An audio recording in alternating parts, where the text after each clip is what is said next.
The Christmas wish that changed everything. The town of Enugu was alive with Christmas joy. The streets were busy with people buying last-minute items for the big day. Women balanced baskets of fruits on their heads. Men argued over the price of live chickens. And children ran around laughing, chasing one another with balloons in hand. The smell of fried akara and suya filled the air, mixing with the sweet scent of fresh palm wine. Chiamaka strolled down the street with her best friend, Ifeoma. She wore a bright red dress and sandals that sparkled like the Christmas lights hanging across the shops. Her face was set in a frown. Why do we always have to do the same boring things every Christmas? Chiamaka grumbled, kicking a pebble on the ground. Everyone here is so ordinary.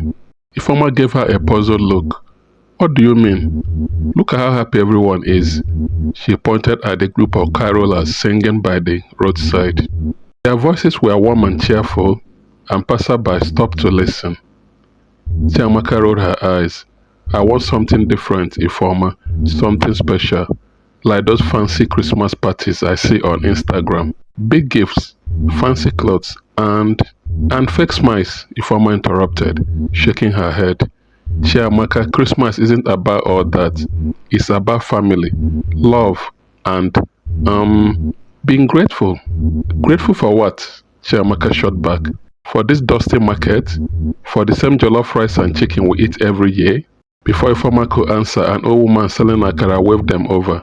Her wrinkled face lit up with a smile. Chiamaka, Ifeoma, come and taste my akara. It's the best in town. Ifeoma quickly grabbed one. Thank you, Mama Nkechi. She bit into it and smiled. It's so good. Chiamaka took one reluctantly, muttering, it's just akara. What's so special about it? But when she bit into it, the taste made her pause. It was crispy, warm, and delicious. Mama Nkechi chuckled. See? Even small things can bring big joy. Chiamaka forced a smile and handed the woman a naira note. Thanks, Mama Nkechi. Later that night, as they strolled along the road, Chiamaka noticed a bright star shining in the evening sky. It was bigger and brighter than all the others. She nudged Ifeoma. Look at that star. It's different. Ifeoma squinted. Oh, that's a Christmas star. Mama once told me a story about it. They say if you wish on it, your Christmas wish might come true. Chiamaka's eyes lit up. Really? Does it work? Ifeoma shrugged. It's just a story. But Mama says you must wish carefully, because not all wishes are good. Chiamaka didn't reply. She just stared at the star, her mind spinning with thoughts of fancy parties, big gifts, and her secret crush, Ebuka. I know what I wish for, she whispered under her breath. The carolers started singing, their voices filling the air with joy. But Chiamaka barely noticed. Her heart was already set on the perfect Christmas, whatever the cost. Chiamaka's family home was glowing with colorful Christmas lights. The living room was decorated with bright tinsel, a plastic Christmas tree with shiny ornaments, and stockings hung near the window. The smell of jollof rice, fried plantains, and spicy chickens filled the air, but the mood inside was far from cheerful. At the dining table, Chiamaka's parents, her younger brother Kamsi, and her older sister Mara were seated, about to start dinner. Chiamaka walked in, dragging her feet. She slumped into her chair and sighed loudly. What is it now, Chiamaka? Her mother asked, spooning rice onto her plate. Nothing, Chiamaka mumbled, poking at her food with a fork. I just don't get why Christmas always has to be so boring. Her father frowned. What do you mean by boring? Isn't this your favorite jollof rice? And look, your mother made fried chicken, plantains, and even nkwobi for later. Chiamaka rolled her eyes. It's the same food every year, and we always talk here, doing the same things. Other families go to fancy places or have big parties. Why can't we do that? Amara put down her spoon and shook her head. Chiamaka, not everyone has money for those things. Besides, Christmas isn't about showing off. Exactly, Kansi chimed in, grinning. It's about eating and playing with our new toys. Chiamaka shot him a glare. What do you know? You are just a kid. Enough, their mother snapped, her voice sharp. Chiamaka will work hard to give you a good Christmas. Do you think everyone can afford this much? Some people don't even have anything to eat today. Her father leaned forward. Your mother is right. Christmas is about being grateful. It's not about fancy clothes or expensive things. Chiamaka folded her arms and looked away. Maybe it's easy for you to say because you are fine with being ordinary, but I want more. Her mother's face fell. Ordinary? Is that what you think of this family? The room went quiet. Even Kamsi stopped chewing his chicken and stared at Chiamaka. She felt a bit bad but didn't know how to take her words back. Amara sighed and reached for her cup of water. You know, you are so focused on what you don't have that you don't see how lucky you are. Anyway, don't forget I'll be traveling to spend the next few days at the hospital I was assigned to work as their nurse this period. Chiamaka pushed her plate away and stood up. Whatever. You don't get it. She stormed out of the dining room and went to her bedroom, slamming the door behind her.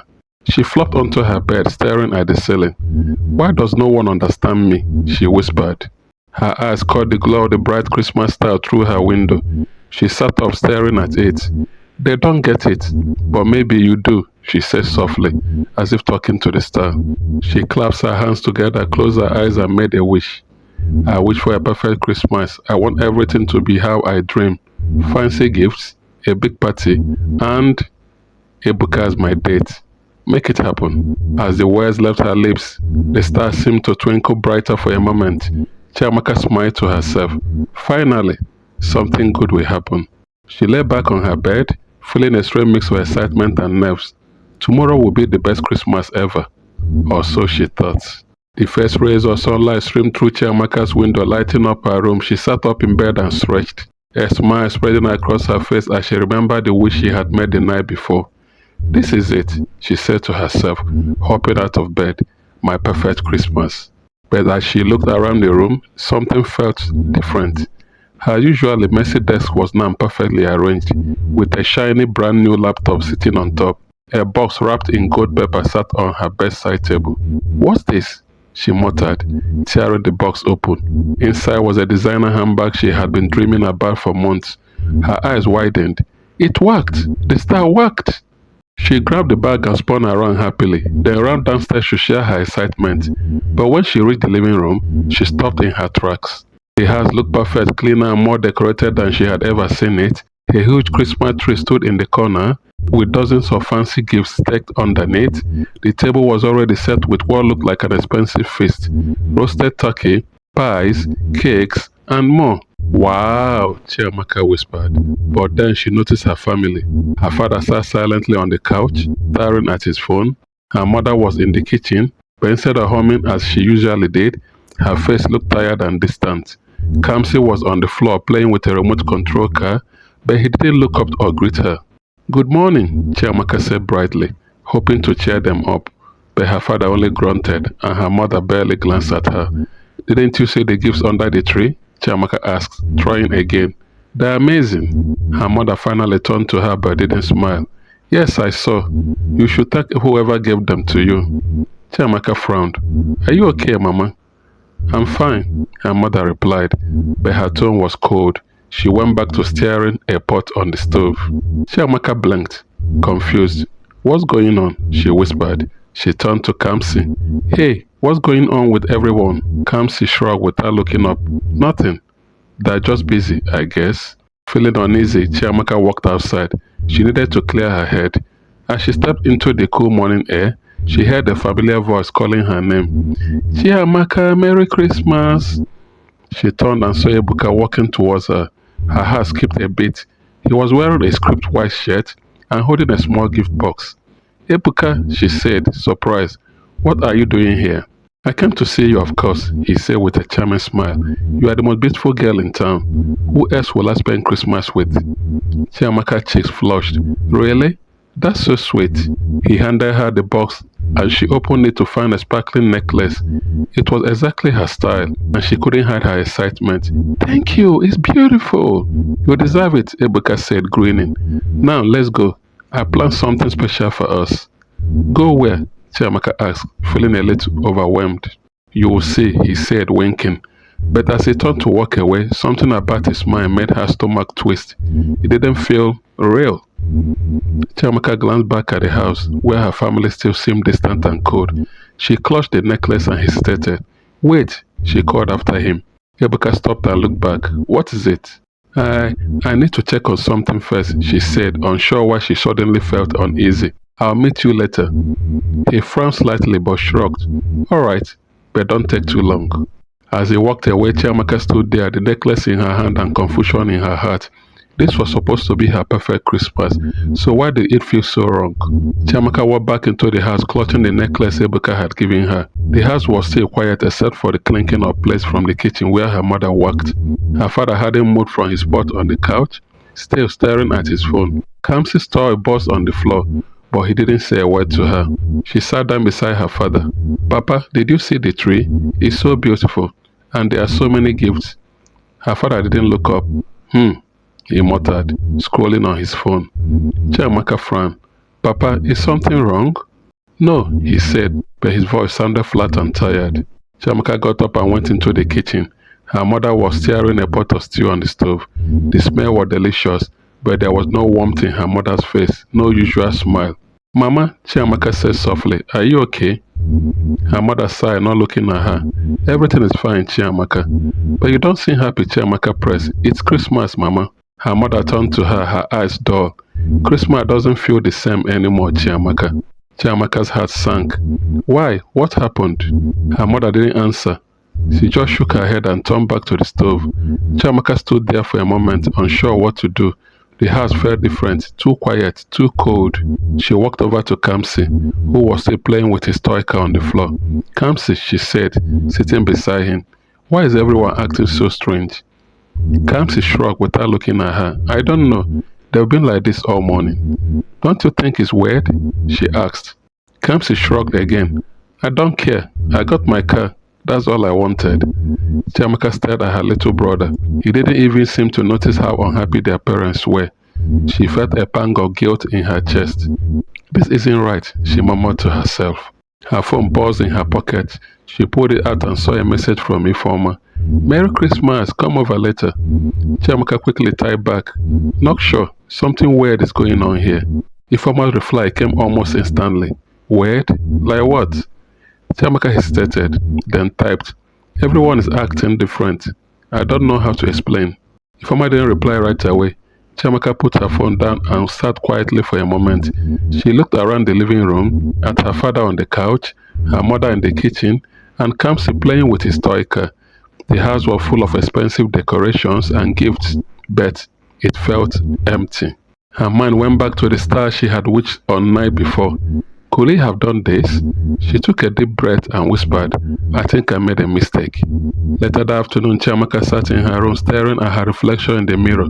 She had put on her favorite red dress, the one she had set for a special occasion, and slipped the sparkling necklace Ebuka gave her around her neck.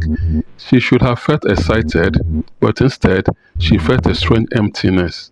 Just then her phone buzzed. It was a message from Ebuka. Party started soon. I'll pick you up in 10 minutes. Chiamaka sighed and looked at herself again. Maybe this party will cheer me up, she whispered. Though she wasn't sure, she believed it. When Ebuka arrived, he was waiting outside in a sleek black car. She didn't even know he had a car. Hop in, he called, grinning as he leaned on the door. We are going to have the best Christmas ever.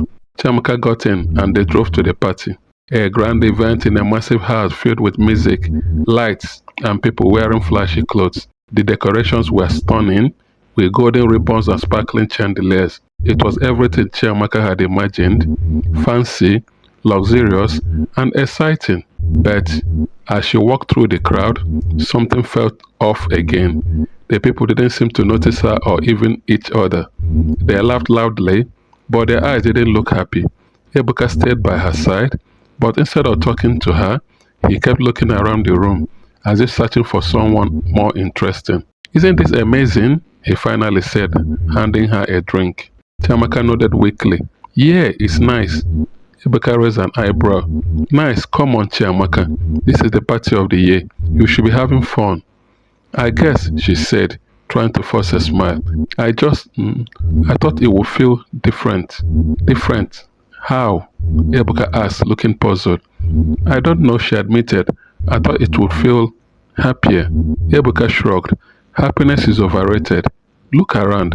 You are here, dressed like a queen, and everyone jealous of you. What more do you need?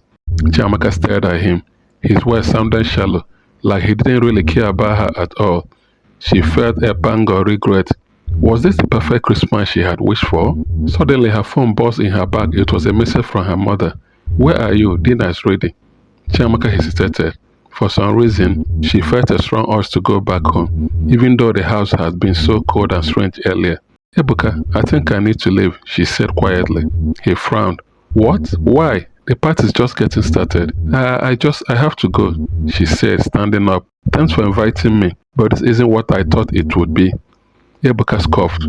"Suit yourself, but don't expect me to wait around." Chiamaka didn't answer.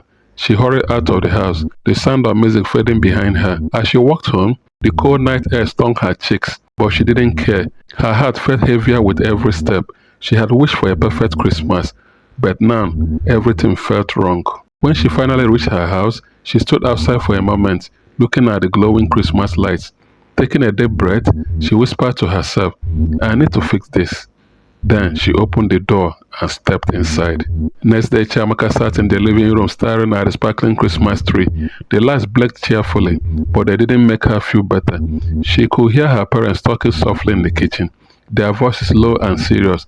Kamsi sat cross-legged on the floor, playing with his toy car, not caring about anything else. Chiamaka sighed. "This doesn't feel like Christmas," she whispered to herself. "Not the kind I know." Suddenly, a voice behind her made her jump. "What's wrong, Chiamaka?" She turned and saw Ifeoma standing in the doorway. Ifeoma was holding a small wrapped present in her hand and smiling, but her smile didn't reach her eyes. "Ifeoma, what are you doing here?" Chiamaka asked, surprised. "I come to check on you," Ifeoma said, walking in. "Your message yesterday sounded strange." Kamsi ran off with his toy, leaving the two friends alone. Chiamaka looked at her friend and hesitated. She didn't know how to explain what was happening. "I don't know how to say this, but something feels wrong, like everything is fake." Ifeoma sat beside her on the couch and tilted her head. "What do you mean?" Chiamaka took a deep breath.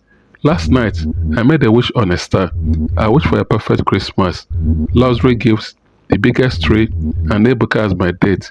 And now, everything I wished for has come true, But what?" Ifeoma asked, leaning closer. "It's not what I thought it would be," Chiamaka admitted, her voice shaking. "My parents are distant. Kansi doesn't care about anything except his toy. Even Ebuka, he doesn't feel real. None of this feels real." Ifeoma frowned. "You wish on a star? Are you serious?" "I know it sounds silly," Chiamaka said quickly, "but I really think my wish did something. It's like I got everything I wanted, but now I've lost what really matters." Ifeoma was quiet for a moment, then said, "What do you think matters?" Chiamaka looked down at her hands. "My family. The way we used to laugh together, even if we didn't have much. My parents always made Christmas special because we were together. And you and my friends, I miss that." Ifeoma gave a small smile. "That does sound like the real Christmas." Chiamaka nodded. "I need to fix this. I don't know how, but I have to." "Maybe start with your family," Ifeoma suggested. "Talk to them. Try to bring them back together." Chiamaka thought for a moment. "You are right. I have to try." Ifeoma handed her the small present. "Here, I brought this for you.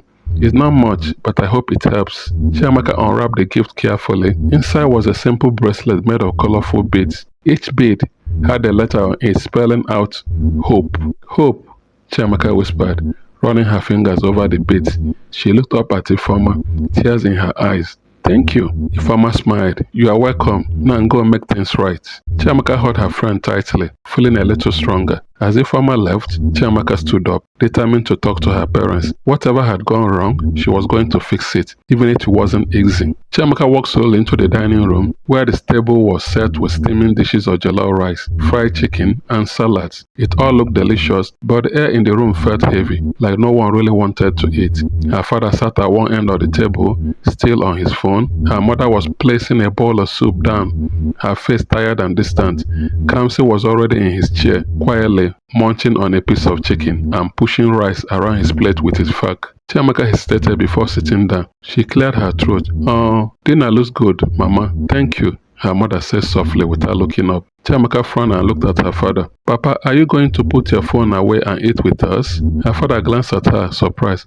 "I'm busy, Chiamaka. Don't start." "Busy with what?" Chiamaka asked, trying to keep her voice steady. "It's Christmas.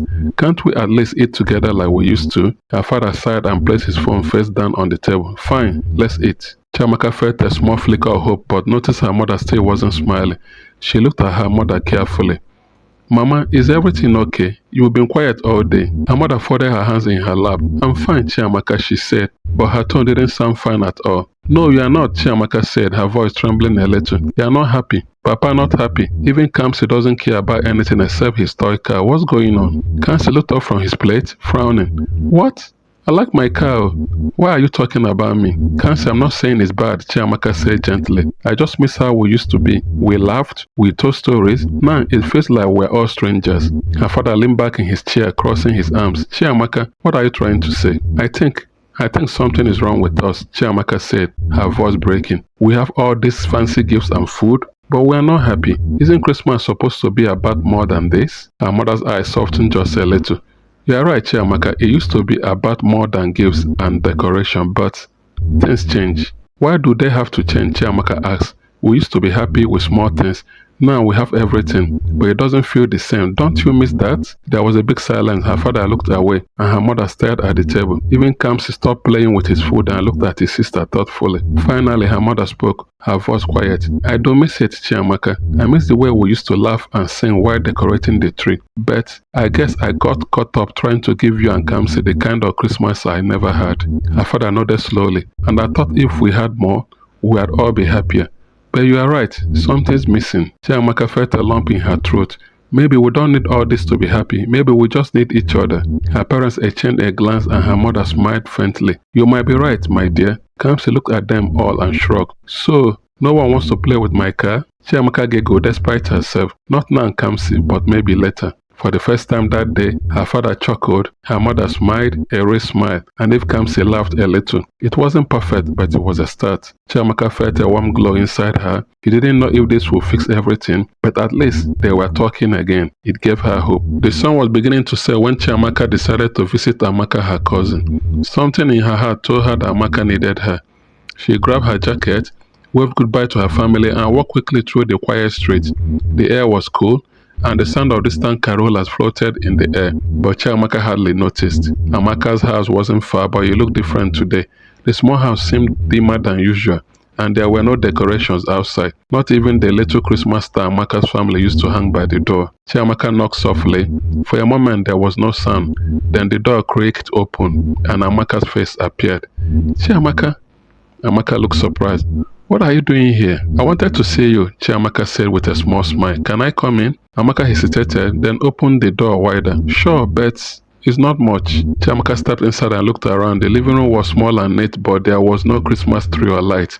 Instead, there was a stack of books on the table, and Amaka's mother sat quietly in the corner, sewing a torn dress. Good evening, Auntie, Chiamaka greeted politely. Amaka's mother smiled faintly. Good evening, my dear. Amaka, offer your cousin a seat. Amaka motioned to the couch and Chiamaka sat down. She noticed Amaka looked tired and her clothes were a little worn. Amaka, is everything okay? She asked gently. Amaka shrugged and sat beside her. We're fine. Things have just been hard. Mama has been working extra hours at the shop, and I've been trying to study for school, but what? Chiamaka pressed. Amaka sighed. My school fees are due next term, and we don't have enough money. Mama trying her best, but I don't think I'll be able to go back. Chiamaka felt her chest tighten. What? You're one of the smartest people I know. You can't just drop from school. I don't want to, Amaka said quietly. But what can we do? Things are just too expensive now.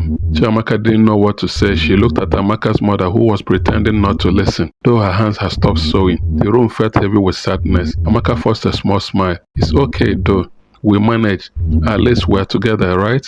That's what matters. Chiamaka nodded slowly, but her mind was racing. She thought about the fancy presents sitting under her Christmas tree at home. She thought about the money her parents had spent to make the house look perfect. And she thought about Amaka, her cousin, who was always there for her, now struggling to stay in school. Amaka? Chiamaka said suddenly. What if I can help? Amaka looked at her surprised. Help? How? I don't know yet, Chiamaka admitted, but I've figured it out. We shouldn't have to give up on school. Amaka shook her head. Chiamaka, you don't have to do that. We'll be fine. No, Chiamaka said firmly. You have always been there for me. It's my turn to help you. Amaka stared at her for a moment, then smiled softly. Thank you, Chiamaka. You don't know how much that means to me. Chiamaka reached out and squeezed her cousin's hand. You are welcome. I promise I'll do my best. As they sat there talking about simpler times and laughing a little, Chiamaka felt something shift inside her. For the first time all day, she felt like she was doing something that truly mattered. It wasn't just about gifts or decorations, it was about love and family, and maybe, just maybe, this was the real meaning of Christmas. Chiamaka walked down the street, her thoughts heavy after leaving Amaka's house. The air smelled of roasted corn and fried akara from a nearby food store. But even that couldn't lift her mood. She was trying to figure out how to help Amaka when she heard a familiar voice behind her. Chiamaka, she turned and saw Ebuka leaning against a shiny black car. He was dressed smartly and looking every bit the cool guy everyone admired. He grinned at her, and for a moment, she felt her heart skip. Ebuka, she said, surprised, what are you doing here? I could ask you the same, he replied, walking toward her. I was just passing by and saw you. It must be my lucky day. Chiamaka couldn't help but smile, but something about his tone felt different. It wasn't warm, it was almost too smooth, like he was trying too hard. So, what's up? Ebuka asked, tilting his head. You look like you've been thinking too much. It's Christmas now. You should be having fun. Chiamaka hesitated. I just came from my cousin's house. She's going through a hard time. Ebuka raised an eyebrow. Hard time? What does that have to do with you? It's not your problem, is it? Chiamaka blinked, surprised. Of course, it's my problem. She's my family. I can't just ignore it. Ebuka laughed, a little too loudly. You are too serious, Chiamaka. Life isn't about solving everyone's problems. Just enjoy yourself. Speaking of which, why don't you come with me? I'm heading to a Christmas party. It's going to be late. Chiamaka stared at him confused. A party? But my cousin needs help. I can't just leave and party when she's worried about her school fees. Ebuka waved her hand dismissively. Forget about that. She'll be fine. Let her handle her own issues. You deserve to have fun. Come on, it's Christmas. Chiamaka felt a pang of disappointment. This wasn't the Ebuka she thought she knew. She had imagined him as kind and caring, but now he seemed selfish and shallow. I don't think I can, Ebuka, she said firmly. Why not, he asked, frowning. Don't tell me you would rather sit around worrying about someone else's problems than enjoy yourself with me. Chiamaka took a step back, her voice steady. Yes, I would, because Christmas isn't just about having fun. It's about being there for the people you care about. If you don't understand that, then maybe I was wrong about you. Ebuka looked taken aback. Wrong about me? What's that supposed to mean? It means, Chiamaka said, her heart heavy, that I thought you were different, but now I see that you only care about yourself. Ebuka's grin faded, and for a moment he looked like he might argue, but then he shrugged and stepped back. Suit yourself. If you change your mind, you know where to find me. He walked away, his hands in his pockets, leaving Chiamaka standing alone. She watched him go, feeling a mix of sadness and relief. Maybe this is part of the lesson, she whispered to herself. Not everything or everyone is as perfect as they seem. She took a deep breath and started walking again, determined to focus on what really mattered, helping Amaka, fixing her family, and finding the real meaning of Christmas. Ebuka wasn't part of that picture, and she was okay with that. Chiamaka sat on the edge of her bed, staring at the small wrap box in her hands. The golden paper sparkled under the dim light, and the ribbon was tied in a perfect bow. It was the most expensive gift she had ever asked for, a designer necklace her parents had bought for her. She ran her fingers over the ribbon, but instead of excitement, all she felt was guilt. Her mind kept drifting back to Amaka's house. Her cousin didn't even have enough money to stay in school, and here she was, holding a necklace worth more than Amaka's school fees. Why does this feel so wrong? She whispered to herself. A soft knock at the door startled her. Chiamaka, can I come in? It was her mother's voice. Oh, yes, Mama. Chiamaka replied, quickly placing the box on her bedside table. Her mother stepped into the room, her face still looking tired but with a gentleness that warmed Chiamaka's heart. Are you okay, my dear? You've been quiet all evening. Chiamaka sighed. Mama, do you think we've been doing Christmas wrong?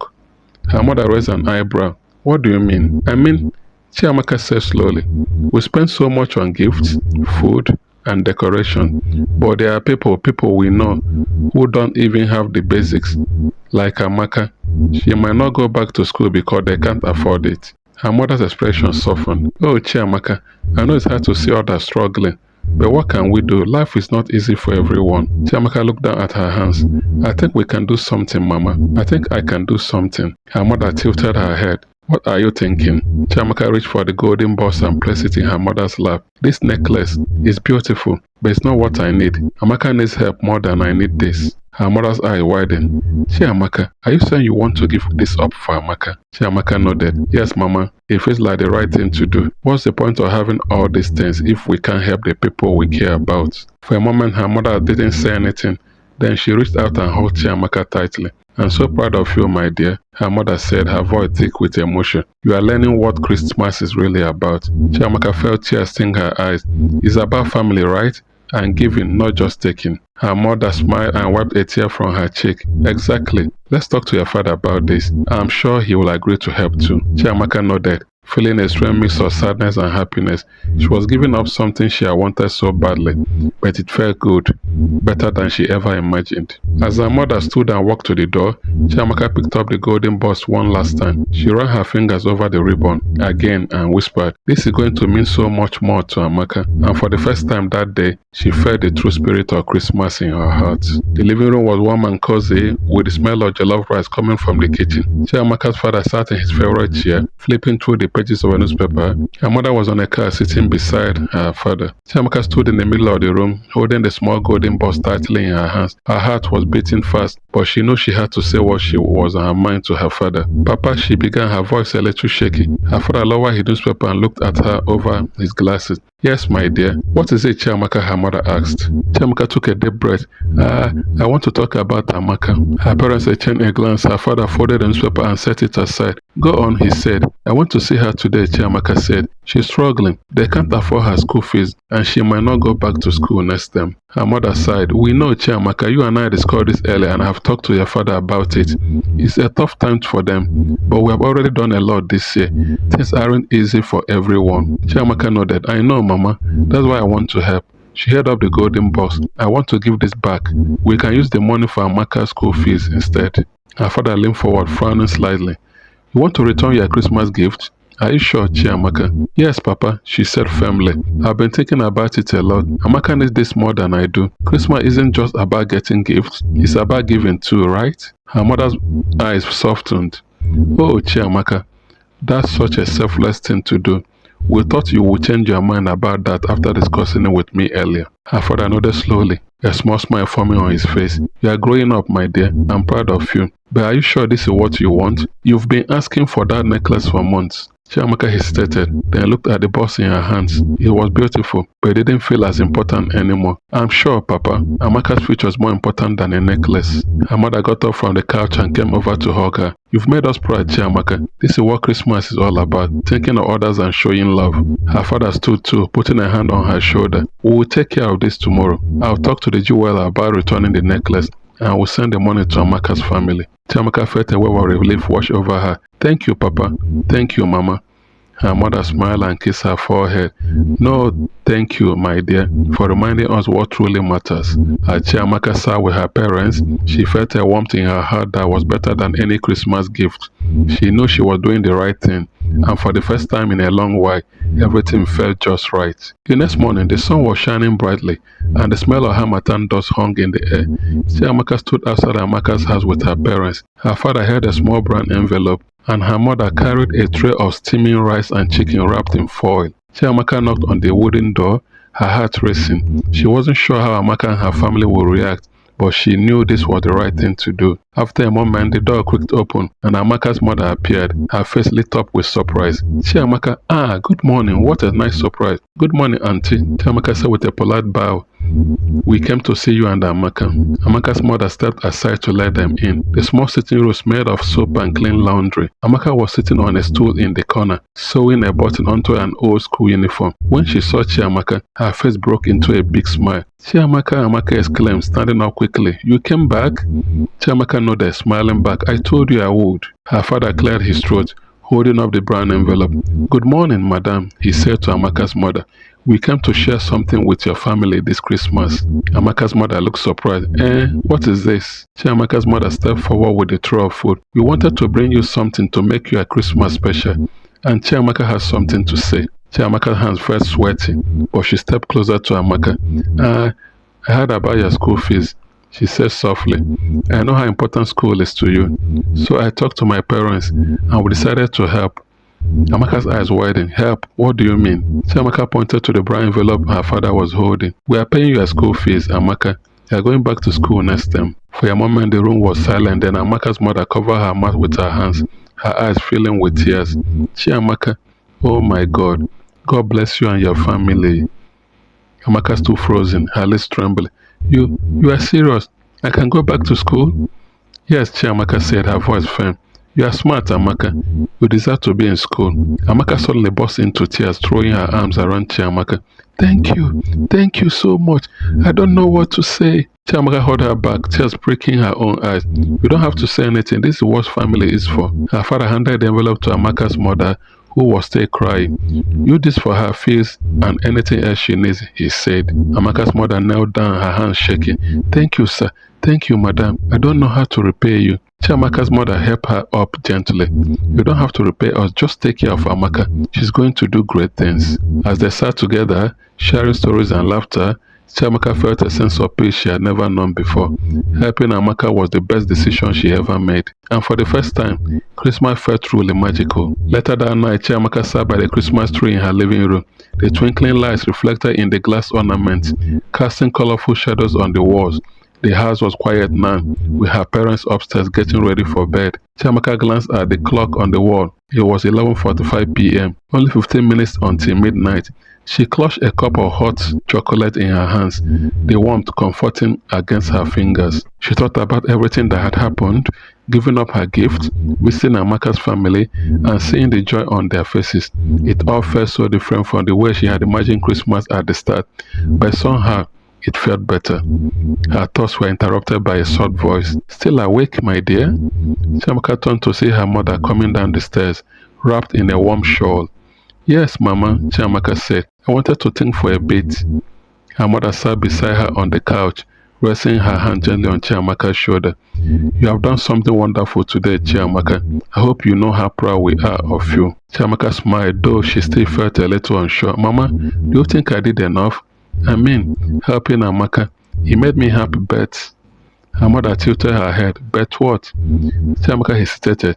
I feel like I was so selfish before. Like I didn't see how much we have compared to other people. I just hope I can keep being better even after Christmas. Her mother gave her a warm smile. Chiamaka, learning to see others and their needs, that's the first step. You started something beautiful, and as long as you keep caring for others, you will always be doing the right thing. Chiamaka leaned into her mother's side, feeling comforted.